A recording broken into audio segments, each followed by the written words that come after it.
그래서 이게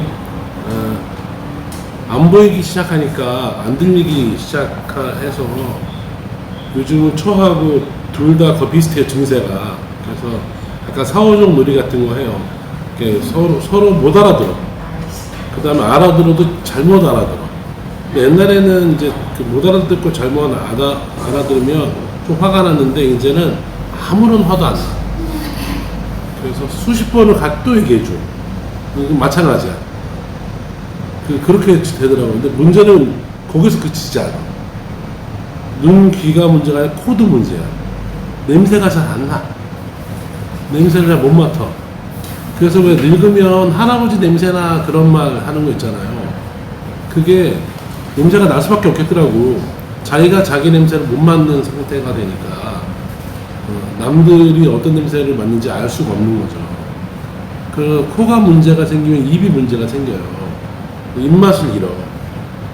그래서 나이가 먹으면 간이 짜지잖아. 다 세지거든요.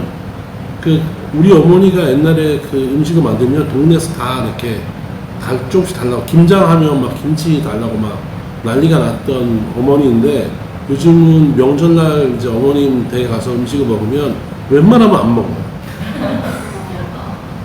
맛이 다 변했어. 근데 어머니는 몰라. 음식 맛이 변한지.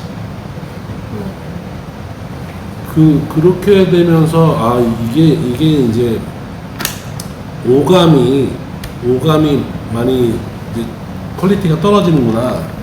그런 것도 느끼고, 옛날에는 좀 어디 여행을 가면 좀 이렇게 걷는 거 이런 거 문제 없었거든요. 근데 요즘은 많이 걷는 여행을 가지 않아요.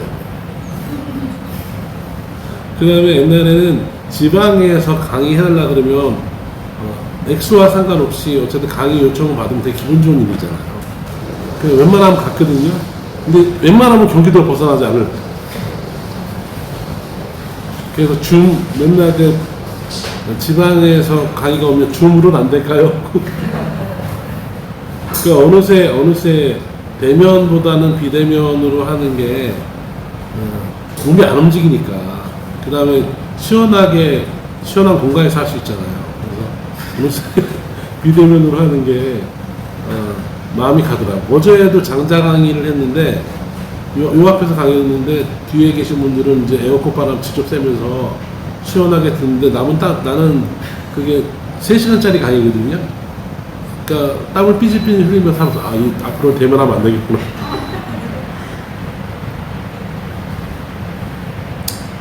이렇게 해서 나이가 먹으면서 기능이 떨어지고 있구나, 이런 사실이 남의 얘기가 아니고 나의 얘기다라고 하는 걸 좀 직감하고 있고요. 며칠 전에 운전을 하는데 도로공사를 하는 곳에 지나게 됐어요. 이제 인부들이 이렇게 갑자기 도로가 줄어드니까 이렇게 인도하는 게 있잖아요. 근데 내가 차를 모르는데 큰 소리가 막 들리는 거야. 막 대판 싸우는 거야. 그래서 딱 봤더니 뭐 사고 난 것도 아니야. 차끼리 부딪히지도 않았는데 젊은 사람이 나와가지고 늙은 사람 멱살을 잡고 입에 담지 못할 욕을 하고 뭐라 막 그러는 거야.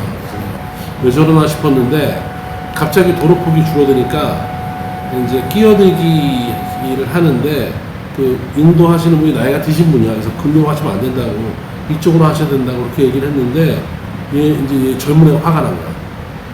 젊은 애가 화가 나가지고 네가 뭔데 함부로 내가 운전하는데 막 네가 소리를 내느냐 이런 거야. 그러니까 말도 안 되는 거 가지고 이 젊은 애가 화를 내는 거야. 근데 우리 때만 하더라도 젊은 애가 화를 낸다고 하더라도 나이 먹은 사람한테는 막 쌍욕을 하고 그러지 않았거든요. 이 양반이 뭐 이 정도에서 약간 반말조 섞어서 얘기를 할 수는 있지만 그렇게 하대하듯이 쌍말을 하는 젊은이는 없었는데, 요즘은 그냥 나이가 먹은 것이 어떠한 지위를 확보하지 못하더라고요. 게다가 딱 봤더니 이 젊은 애가 왜 제 차를 몰고 있을까? 그래서 내가 되게 공포스러운 장면을 목격한 거예요. 그러니까 나이가 드신 분도 좀 성질이 있으니까 그 하도 욕을 먹으니까 이제 이 사람도 막 욕을 하기 시작하는데 서로 욕이 왔다 갔다 하는데 상황이 그렇게 진행이 되더라고. 그래서 그 장면에서 저는 약간 공포를 느꼈어요. 아, 이제 나이가 먹은 사람들이 우리 사회에서 어떤 식으로 대접을 받고 있는가에 대한 그 전형적인 모습, 상징적인 모습을 봤다고 할까? 그런 게 있었던 경험이 있고요. 그리고 이제 얼마 전에 우리처랑 우리처가 맛있다는 음식점, 이태리 음식점에 가서 스파게티 뭐 이런 거 있잖아요. 왜? 피자. 그런 거 먹으러 갔는데, 예약 걸어놓고 한 40분 정도 시간 있어가지고 너무 더워서 옷가게에 들어가서 이제 피서하고 있는 중인데, 옷가게에 들어가서 피서만 하면 안 될 것 같아서 내가 옷을 고르는 척을 했어요. 근데 이제 종업원이 와서 무슨 옷을 찾으시냐고 해서 내가 이제 대꾸를 했는데, 나는 그냥 자연스럽게 대꾸 한 거죠. 그래서 이제 우리 처도 부르고, 그런데 나중에 이제 그 옷가게에서 나오면서 우리 처가 나한테 뭐라 그러더라고. 그래서 왜? 그랬더니, 당신 그 옷가게에서 계속 반말한 거 알아? 나이가 젊은 친구니까, 어느샌가 모르게 내가 이제 그 젊은 친구들하고 많이 지내다 보니까, 이게 젊은 친구들하고 반말, 존댓말, 반말 섞어서 하거든요. 친하니까. 그래서 이 반말이 이제 입에 밴 거야. 그래서 잘 아는 애들한테 그렇게 하대끼, 모르는 사람한테 그렇게 하면, 그쪽 젊은이가 되게 꼰대 취급할 거라고, 되게 기분 나빠할 거라고, 언제 봤다고 반말이냐고. 그래서 나는 의식하지도 못했는데, 어린 이제 종업원한테 반말한 거는 우리 처가 관찰한 거예요.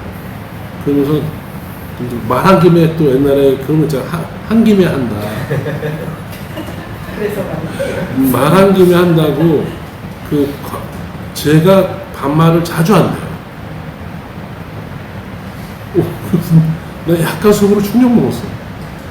그냥 친한 이제 젊은이들하고 반말하는 거와 처음 만나는 젊은이들한테 근데 반말이 이게 입에 뱉는지, 나이가 나보다 어린 듯해 보이는 사람한테 반말 자주 했나봐. 우리 처가 그걸 잘 관찰을 하고 있다가 말 나온 김에 말하기 시작한 거야. 약간 그것도 공포스럽더라고. 그래서 이제 반말하면 안 되겠. 지금도 반말하고 있잖아. 그러니까 반말하면 안 되겠구나. 이런 생각을 했어요.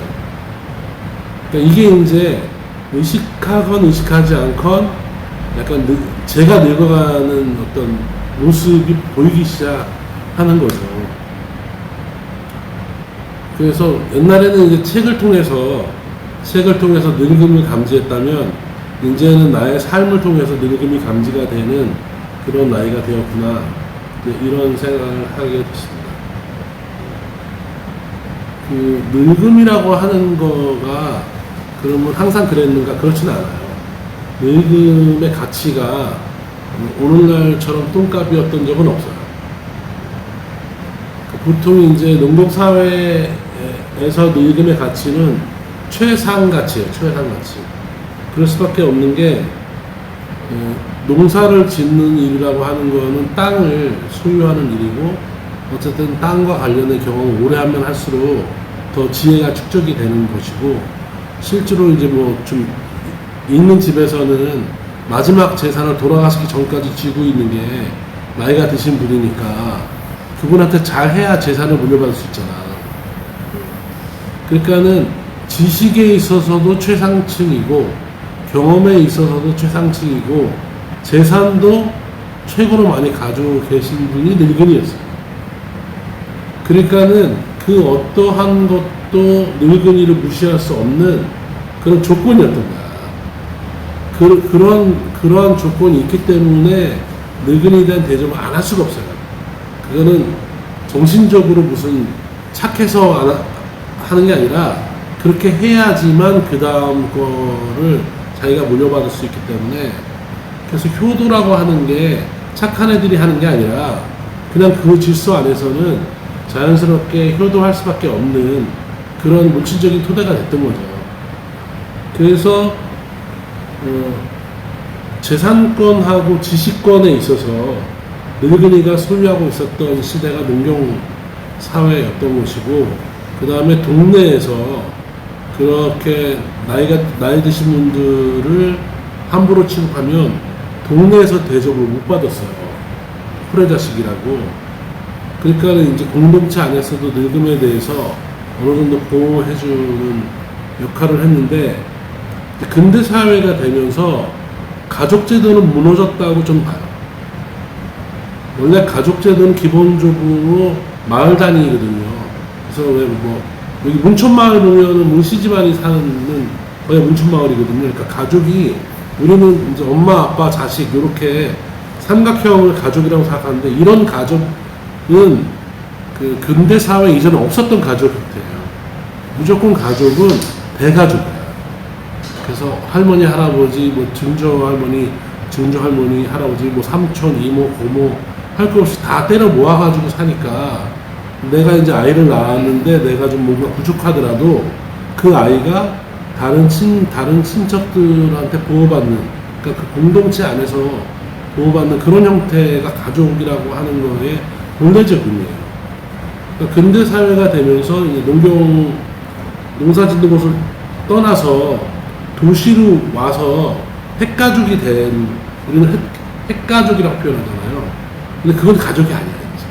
그거는 가족이라고 하기엔 너무 위험한 형태의 단위예요. 엄마 아빠가 조금 괜찮은 분이면 차라리 나아. 근데 엄마 아빠가 개 같은 인간이면 어떡할 거야? 능력이 없거나. 그럼 자식은 더 이상 보호받을 사람이 없어요. 그건 최악의 경우야. 그래서 이런 핵가족 제도는 가족 제도라고 하기에는 너무나 경제적인 차이에 의해서 자식이 불평등을 물려받을 수밖에 없는, 또는 어떤 정서적인 거에 있어서도 부모님 외에 그 어떤 것도 물려받지 못하는 되게 위험한 상황에 놓이게 되고, 우리가 이제 자식을 키우지만 우리가 키운 자식은 다른 어른들한테 별로 영향을 안 받고 우리한테 영향을 받은 거잖아요. 그러니까 되게 협소한 경험치 안에서 아이가 성장할 수밖에 없는 그런 구조라서, 이미 핵가족 단위의 가족은 이미 파괴된, 붕괴된 가족의 파편 같은 거였던 거예요. 그리고 요나마 요 핵가족도 곧 붕괴될 거예요. 이미 붕괴됐고.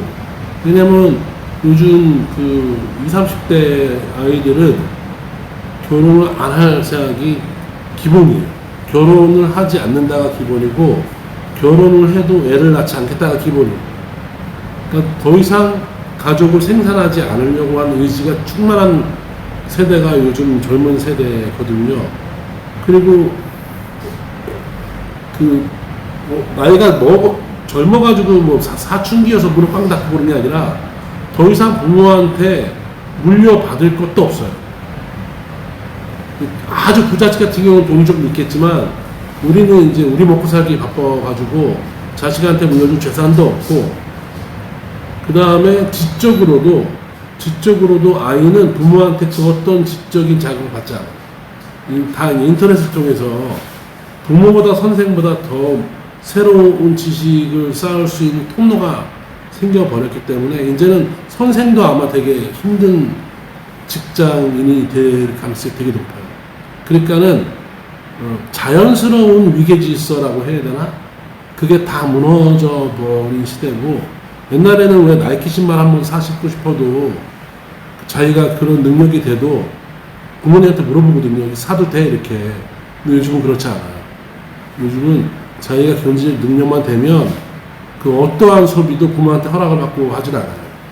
이미 가족도 붕괴가 되어버린 거죠. 이렇게 가족이 붕괴된다는 것은 축적되는 관계가 사라진다는 얘기거든요. 그러니까 축적되는 관계가 사라진다는 것은, 나이도 일종의 축적이라고 친다면 나이가 드는 게 의미가 없어지는 이제 그러한 시대가 온 거죠. 근데 문제는 뭐냐면, 나이가 드는 게 의미 없는 시대가 온다는 것은 이제 그 추상적인 의미에서 종교가 사라지는 시대가 온 거라고 할 수 있어요. 왜냐하면 우리나라 같은 경우는 유교가 되게 오랫동안 우리 삶을 유지했잖아요. 유교에서 제일 전통적으로 전해지는 게 제사 같은 거잖아. 제사는 조상과 나의 축적이거든요. 그러니까 조상의 삶과 나의 삶을 연결시키는 게 제사 같은 거예요. 그래서 돌아가신 부모님이나 할머니, 할아버지를 기억하면서 나의 삶의 저 밑바닥에 쌓여져 있는 지층대로 조상이라고 하는 거를 기반으로 해서 삶을 살아가는 게 유교의 기본 포맷이에요. 근데 이제 더 이상 우리도, 심지어 우리조차도 조상이란 포맷을 우리의 삶의 기본 포맷으로 안 하잖아요. 그냥 삶의 밑바닥에 나만 있는 거야, 나만. 나 위에 자식이 있고 이렇게 있는 거죠. 그런 관계에서 되게 뭐랄까, 삶의 지층이 되게 얇아졌어요. 삶의 지층이 얇아지면 사는 건 가벼워지지만 깊어지지 않아요. 깊어지지 않는 말은 뭐냐면 더 이상 귀신을 믿지 않게 된다는 얘기예요. 귀신이 뭐예요? 죽은 사람을 산 사람처럼 대하는 게 귀신 숭배 같은 거거든요. 제사상 차려놓고 할머니 오셔가지고 드신다고 다 뻥이죠. 근데 드신다고 진짜로 믿고 그렇게 하는 거예요. 그게 제사의 본래 의미거든요. 거짓말이지만 진짜로 믿고 하는 거야. 그렇게 해야 제사를 지내는 거에 의미가 부여가 되거든요. 그럼 이제 가장 가까운 조상마저도 자기의 삶의 지층에서 제거했다면 가장 궁극적인 의미인 하나님은 자기 삶의 지층의 저 밑바닥 가장 근원에 이제 모든 거의 근원이 신이라고 한다면 저 밑바닥 가장 그 밑바닥에 신이 일하는 게 있어야 되잖아요. 조상신도 있으니까 그 하나님이 근거를 잃어버린 거예요. 그러니까 우리는 약간 유교의 영향을 받아서 하나님이라고 하는 걸 이미지로 연상하기에 괜찮은 세대였던 거예요. 근데 우리 다음 세대는 이제 노인도 쌩까하고 심지어 부모도 쌩까하고 자기만이 아주 얇은 표층을 이루면서 자기의 삶만 부유하면서 살아야 되는 세대라서 그 어떤 지층 때도 삶의 지층 때도 형성하지 못하면서 조상도 없고 부모도 없고 그 다음에 신도 없는 그러한 세계를 기본값으로 해서 살아가는 세대가 될 거예요. 저는 그래서 가족의 붕괴는 가족의 붕괴뿐만 아니라 종교의 붕괴도 올 것이다 라고 저는 생각해요. 더 이상은 신은 로또와 비슷한 어떤 기능을 할 뿐이지 자기의 삶의 근원으로서 자기의 삶을 이렇게 떠받들게 만드는 또는 자기 삶을 든든하게 뒷받침해주는 그러한 근거가 되지 못하는 그러한 시대가 이미 왔고 점점 더 가속화될 가능성이 높다. 여기에서 늙음이란 가치는 이제 축적 없이 낡아간다는 뜻이에요. 늙음은 낡아간다는 것이고 축적이 없이 낡아간다는 것은 폐기되어야 할 무엇이라는 거예요. 그래서 젊은 세대에게 늙음은 가치할 무엇이 아니라 폐기해야 할 무엇으로 가치 매겨지 심리적으로 그렇게 돼 가서 매우 높아. 그러니까 젊은이에게 존경을 바라는 것은 이제 거의 힘든 일이 되는 시대가 왔다. 라는 게 저의 진단이에요. 그래서 이제는 그 전 단계, 폐기 전 단계가 연민과 동정의 단계예요. 불쌍하게 여기는 거야. 나이가 드신 분들은 존경의 대상이 아니라 아직 돌아가시지 않았기 때문에 처분할 수는 없으나 아유 저렇게 올해도 사신다 이렇게 그 다음에 기능이 떨어지니까 아유 고장이 벌써 나셨네 그러면서 이렇게 연민하고 동정하는 그런 대상이 돼요. 여러분은 그런 거 못 느꼈어요? 자식이 또는 젊은 애들이 이렇게 자기를 동정의 눈으로 보는 거 못 느꼈어요? 아직 못 느끼시나? 제 새끼들이 그래요. 이제 저를 존경의 눈으로 쳐다보지 않아요. 불쌍하게 쳐다봐, 이렇게 하면서. 아휴. 내가 이렇게 낡은 유머를 치잖아요. 그러면 옛날에는 웃어줬거든요. 근데 요즘은 비웃어요. 비웃으면서, 아휴. 그렇게 쳐다봐. 느낌이 와. 저게 존경의 눈이 아닌다는 건 분명해. 그냥, 그나마 정상적인 집안에서 어쨌든 우여곡절 별로 안 겪고 성장한 애들도 나이 먹은 사람들을 이제는 동경하고 연민하는, 그러니까 불쌍하게 보더라고. 그래서 아유 저 인간 저거 어떻게 내가 좀 더 벌어가지고 용돈이라도 좀 더 줘야지, 이런 시선으로 저를 보는 게 느껴져요. 그래서 야 이거 큰일 났다. 어떻게 하면 좋을까, 이런 생각을 요즘 많이 하는. 그래서 이제 이미 우리는 고령사회에 들어왔고요. 곧 초고령사회로 갈 것 같고, 그다음 팬데믹이 생기니까 나이가 드신 분들은 정말 아주 살기 더 어려워졌어요. 그다음에 요 코로나 지난다고 나이 드신 분들이 더 살기 좋아지는 법은 없어. 이런 좀 상황에 놓여 있다는 거고, 저 같은 경우는 이제 강의를 준비하면서 저의 삶을 관찰해보기도 하지만 또 이런 책 저런 책도 보잖아요. 도서관장이니까 명색이. 그래서 제가 최근에 읽은 책 중에서 그 가장 인상 깊게 읽은 책 한 권을 더 소개해주고, 그 다음에 오래전에 읽은 책 한 권 중에서 한 구절을 얘기해주고 끝내려고 하는데요. 최근에 읽은 책이 해밍웨이의 노인과 바다야. 그러니까 다시 읽은 책이긴 한데 아주 젊었을 때 읽고 나서 다시 읽었는데, 옛날에는 그냥 그 책 그 자체를 읽었다면, 최근에 읽은 노인과 바다는 노인과 바다를 쓴 배경이랄까 이런 것도 좀 같이 공부하면서, 해밍웨이에 대해서 공부하면서 그렇게 읽기 시작했는데, 해밍웨이는 미국 북부 사람이에요. 그 다음에 그 해밍웨이 말고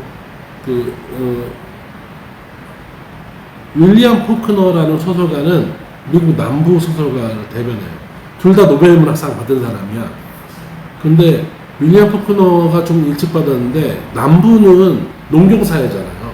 미국 남부 노예제 바탕으로 해가지고, 그래서 거기는 좀 근사한 주택도 있고 이렇게 쭉 축적되는 뭔가가 있어요. 그래서 남부 소설을 보잖아요. 그럼 죽은 사람 얘기가 많이 나와.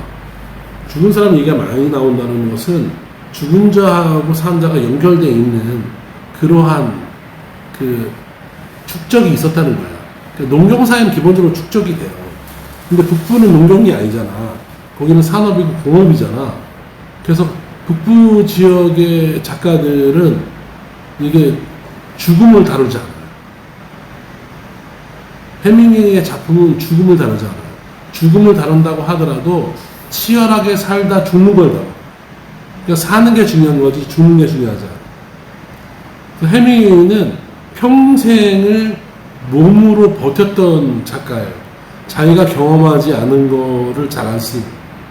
그런데 그 해밍웨이는 대결의식이 되게 강했던 사람이야.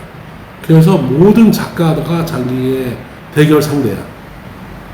그래서 그 작가를 능가해야 자기의 삶의 의미가 생기는 그런 작가여서, 정말 친한 작가들도 해밍웨이랑 나중에 안 좋아져요. 왜냐면 해밍웨이는 이겨야 되니까 어떻게든지 걔를 짓밟아야 돼. 그렇게 해서 해밍웨이는 첫 번째 작품 낼 때부터 엄청나게 내부적 인기를 얻어서 지금으로 치면 슈퍼 베스트셀러 작가예요. 문제는 뭐냐면 나이가 먹어서 전쟁도 이제 더 이상 할 수 없게 되는, 1차 세계대전, 2차 세계대전, 그 다음에 뭐 스페인 전쟁, 그 다음에 중일 전쟁, 이런 데 다 참가해요. 병사로 참가하든지 아니면 기자로 참가하든지. 그래서 직접 경험한 전쟁 경험을 누구를 위하여 종을 울리나라든지 뭐 이런 식의 소설을 통해서 구현해내니까, 다른 사람들은 경험한 소설이 아니라 들은 소설 쓴다면, 해밍웨이는 지가 경험한 소설 쓰니까 책이 엄청 잘 팔렸겠죠. 그러다가 이제 안 팔리기 시작한 거야, 책이. 그 다음에 글도 못 쓰는 시기가 와. 그래서 이제 마탱이가 다 갔다. 해밍웨이가 옛날 해밍웨이다. 이제는 뭐 더 이상 쓸모없다. 거의 이제 촌늙은이 취급을 당할 때에 해밍웨이가 거의 살아생전에 마지막으로 쓴 소설이 노인과 바다예요. 이제 그런 걸 안다면 이 죽을 때까지 자기 존재를 증명해야지만 가치를 확인할 수 있는 해밍웨이의 작품이라고 하는 걸 염두에 두고 해밍웨이의 노인과 바다를 읽으면 노인과 바다가 완벽하게 다르게 읽혀요. 첫 번째, 노인과 바다의 산티아고 그 노인은 80일 동안 고기를 못 잡아요. 재수가 이제 사라진 거야. 운이라고는 없는 거야. 운이 하나도 없는 늙은이야. 그것 말고 다른 젊은 애들은 고기를 잘 잡아. 노인과 바다인데 원래 그 주인공이 둘이에요. 노인하고 소년이 주인공인데 소년은 이 노인을 쫓아서 바다에 나갔다가 결국은 아무것도 못 잡고 계속 돌아오니까 소년의 부모가 그 노인은 이미 운이 지나간 노치되니까 그 이미 노인 따라가지 마라. 젊은 사람 쫓아가서 물고기 잡아라 해가지고 부모의 강권에 의해서 자기가 좋아하는 노인이랑 낚시를 못하고 젊은 애들 쫓아가가지고 이 소년은 계속 고기를 꽤 잡아요. 그러니까 노인은 이제 마지막으로 자기를 따르던 소년마저도 자기 곁을 떠나는 경험을 하는 거야. 그러면 이제 죽는 거 외에 할 게 없는 거지. 그래서 마지막으로 이 노인이 2.5m짜리 돛담배를 몰고 낚시를 간 거예요. 그리고 노인은 가지 않아야 할 곳을 간 거예요. 보통은 이제 바다 좀 벗어난 곳에서 낚시를 해야 되는데 큰 물고기를 잡겠다는 욕심으로 이 2.5m짜리 배가 뭐가 되겠어요. 그거 돛담배 조금만 배죠. 우리가 몰고 이렇게 모는 배 사이즈가 딱 2.5m 정도 돼요. 호숫가에서 이렇게 하는 거 있죠. 그걸 보고 바다까지 갔는데 낚싯줄을 들이었는데 거기 5m짜리 청새치가 5m짜리 청새치가 그 낚싯줄 문 거예요. 그 다음부터는 컨트롤 불가능해요. 요행이도 5m짜리가 물었지만 자기의 힘으로는 이 청새치를 잡을 수가 없어요.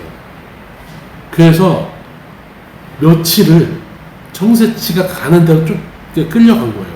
문제는 이 손으로는 이 줄을 잡을 수가 없어가지고 자기 몸에다가 줄을 칙칙 감아. 그리고 청새치가 힘이 빠질 때까지 계속 끌려가는 거야. 그러니까 청새치도 힘들죠.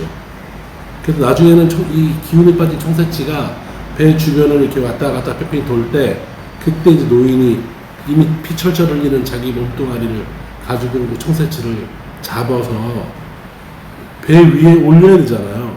근데 이 청새치가 5m야. 배는 2.5m고 배 위에 올릴 수가 없어. 그래서 배 옆에 묶어요.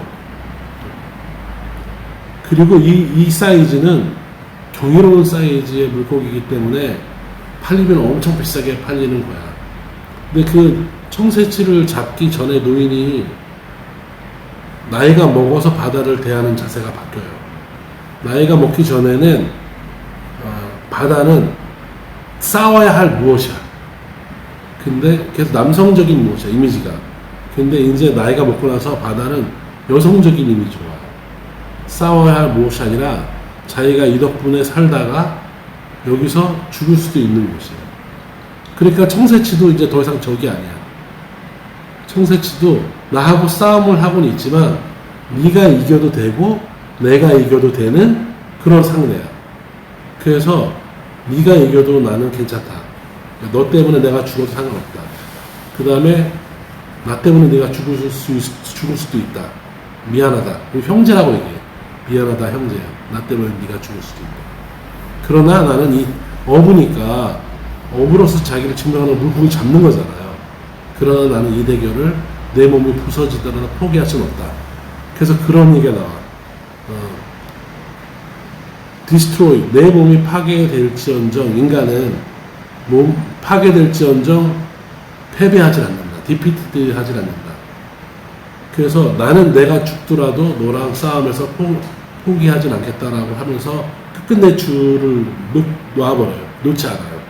사실은 그 정도 힘든 일이면 줄만 끊으면 되거든요. 줄을 끊으면 아무 일도 없어요. 물론 물고기 못 잡는 거죠. 5m짜리 못 잡는 거야. 그러나 이 노인은 아무 문제 없이 다시 귀환할 수 있는데 안 끊어. 그리고 잡어.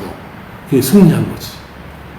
여기서 끝나서 그 다음에 해피엔딩은 가까운 항구로 가서 2억 정도 이걸 파는 거야. 그래 돈을 들고 나이가 먹어도 나는 할 수 있어 라고 하는 거를 만인에게 보여주면서 흐뭇한 미소를 지으면 이거는 이제 해피엔딩으로 끝나는 소설인데, 여러분도 아시다시피 5m짜리 청새치를 옆에 묶어주는데 낚시를 하는 바람 피가 철철 나니까 드디어 상어떼들이 몰려오죠. 이 상어떼들은 어떠한 노력도 하지 않았어. 이 청새치를 잡기 위해서. 그 남이 이 잡아놓은 그 물고기를 물어뜯기 시작하죠. 그 노인은 이제 더 이상 힘도 없어. 그러나 상어떼와도 사투를 벌여요. 사투를 벌였는데 이미 게임은 끝난 게임이야. 상어떼를 이길 수 있는 노인은 없어요. 그래서 이 상어떼들이 청새치의 대가리하고 꼬리 빼놓고 거의 다 먹어. 그 노인도 뻗어. 그렇게 해서 이제 떠밀려서 다시 이제 돌아오는데 아무런 성과도 없죠. 성과라고 하는 게 청새치 잡았지만 그 청새치도 다 물어뜯겼기 때문에 아무런 성과도 없어. 노인은 이미 피투성이가 됐어. 만시차이가 된 상태야. 돌아왔어. 사람들은 이 노인이 죽은 줄 알고 구조신호 날리고 막 그런 거야. 살아 돌아오고 놀라운 기적이 일어난 거죠. 그러니까는 소년이 막 달려와요. 달려와가지고 노인이 살아있는 것만 해도 기적이니까 그 노인을 부축해가지고 이렇게 집에 데려다 놓고 눕혀요. 사실 스토리는 여기서 끝나야 돼. 근데 이 노인이 너무 이제 피곤해서 잠을 자죠. 잠을 자는데 잠 속에서 이 노인이 가끔이나 꿈을 꾸거든요. 잠 속에서 어린 사자들이 계속 나타나요. 이게 되게 상징인데 사자들이 해안가에 나타나는 거예요. 그 어린 사자가 뭐겠어요? 이 소년이야, 소년. 노인은 곧 있으면 죽어요. 젊은 시절에 찬란한 그것도 끝나요. 그리고 이제 더 이상 물고기를 잡을 수 있는 능력도 안 돼요. 잡았다고 하더라도 그걸 보호할 수 있는 힘도 없어요. 그 다음날 아침에 이 소년이 찾아와요. 그래서 이야기를 전해요.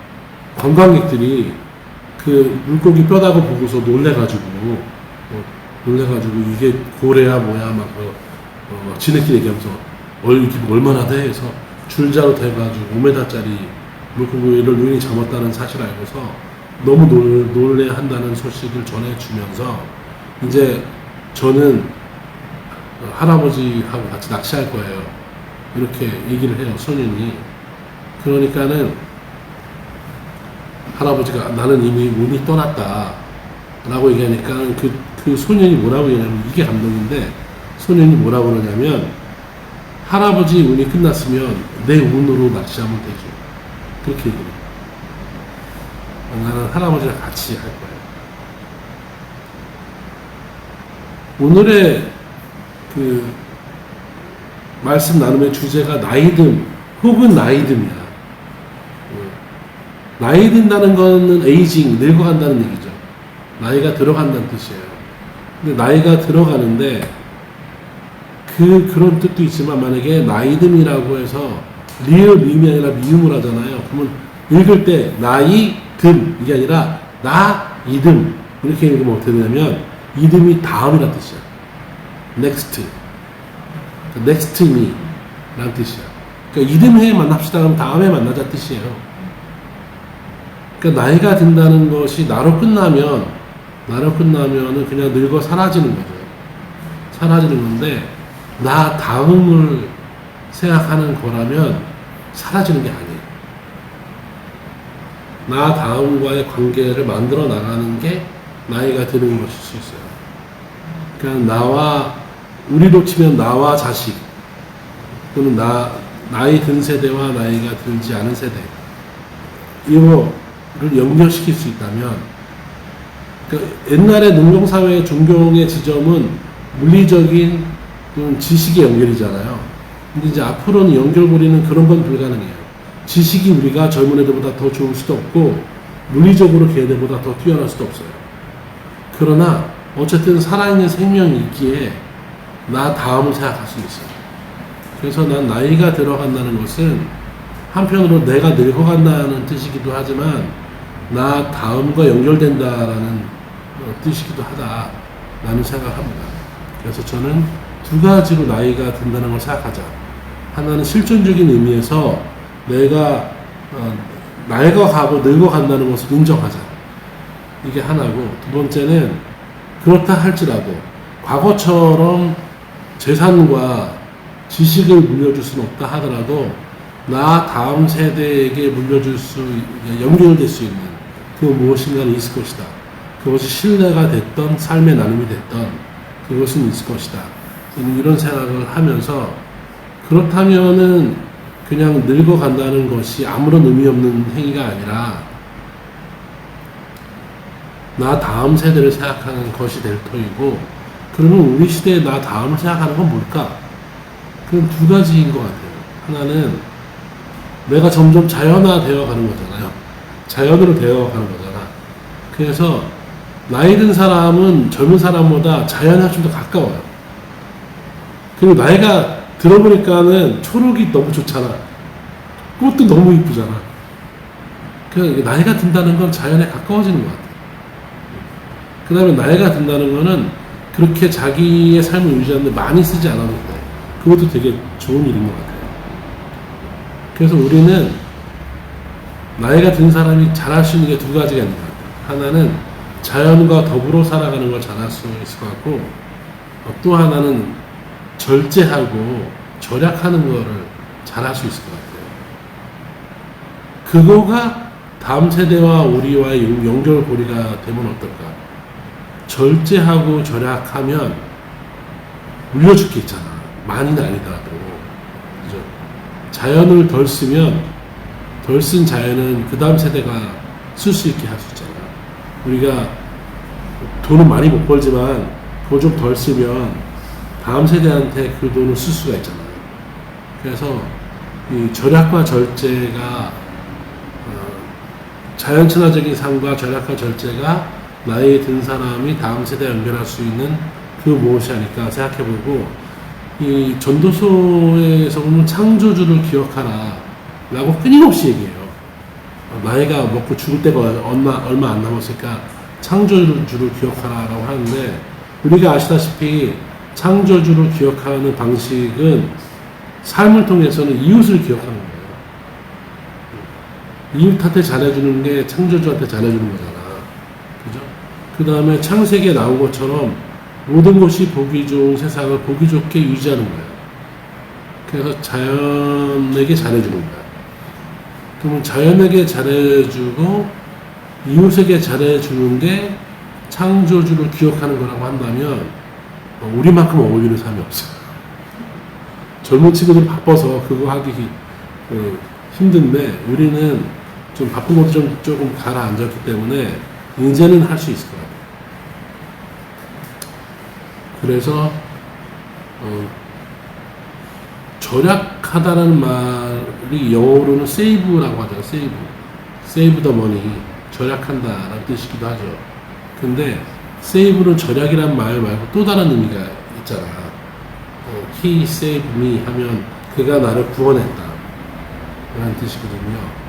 그래서 절약한다는 말, save는 구원했다는 말하고도 같은 맥락이에요.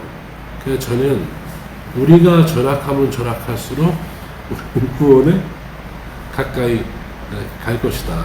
그래서 난 save를 두 가지 의미로 생각해요. 절약하자, 그 다음에 구원하자. 그게 창조주를 기억하자와 자연과 이웃에게 잘해주자 같은 말인 것처럼 그렇다고 생각합니다.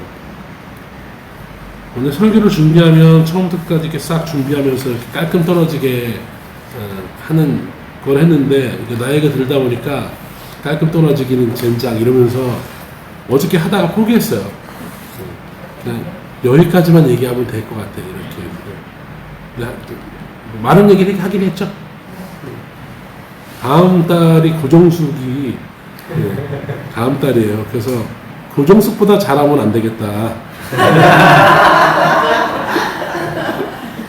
나는 이제 그 next me, 나 다음을 생각해요. 그래서 여기서 제가 좀 더 잘하면 고정숙보다 잘하게 되거든요. 그래서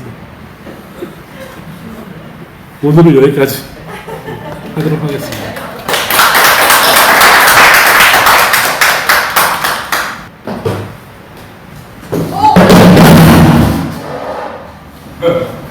죄송합니다.